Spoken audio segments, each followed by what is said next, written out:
Emballage, les emballages. Sais-tu qu'aujourd'hui tu peux trier tous les emballages que tu trouves à la maison? Par exemple, tu peux trier dans ta cuisine les sachets, les films plastiques et les boîtes de conserve.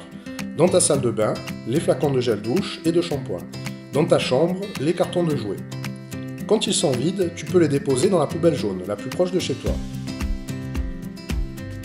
Ils seront collectés par un petit camion qui les transportera vers un centre de regroupement.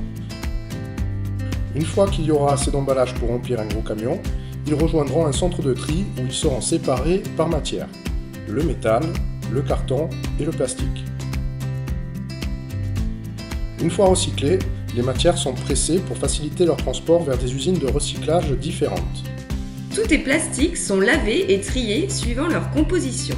Ils sont ensuite broyés en paillettes, puis transformés en granulés qui permettront de fabriquer de nouveaux objets comme des bouteilles en plastique, mais aussi des vêtements polaires. Le savais-tu?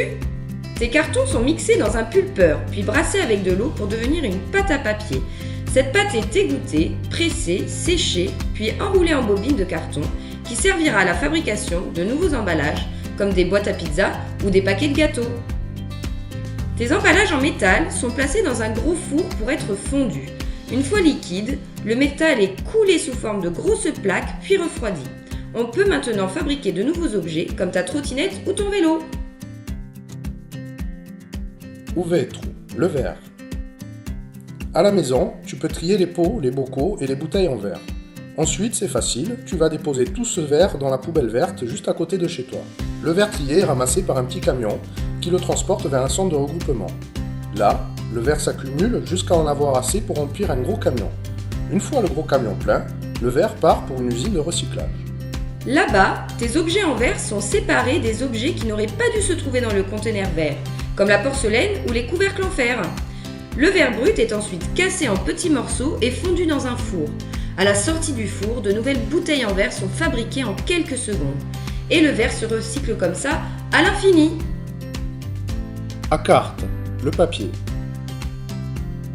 À la maison, pense à trier les papiers, c'est très facile. Tous les papiers se trient, tu n'as qu'à les déposer dans la poubelle bleue que tu trouveras au point de tri le plus proche de chez toi. Les papiers triés sont collectés par un petit camion qui les transporte vers un centre de regroupement. Quand il y a assez de vieux papiers, ils sont chargés dans un gros camion et prennent le chemin des usines papetières. Là-bas, tes papiers passent tout d'abord dans une machine de désancrage pour retirer l'encre. Ils sont mixés dans un pulpeur, brassés avec de l'eau pour devenir une pâte à papier. La pâte est égouttée, pressée, séchée, puis enroulée en bobine. Ce nouveau papier sera utilisé pour la fabrication de ton magazine préféré, de tes cahiers d'école ou simplement de nouvelles feuilles de papier. Maintenant que tu as vu comment sont transformés les emballages, le verre et le papier, le recyclage n'a plus de secret pour toi. Grâce au tri, tu peux réduire tes déchets, leur donner une seconde vie et aider à préserver notre planète. Le tri, c'est un vrai jeu d'enfant. Alors, à toi de jouer! Si va dec, fem-o per domani.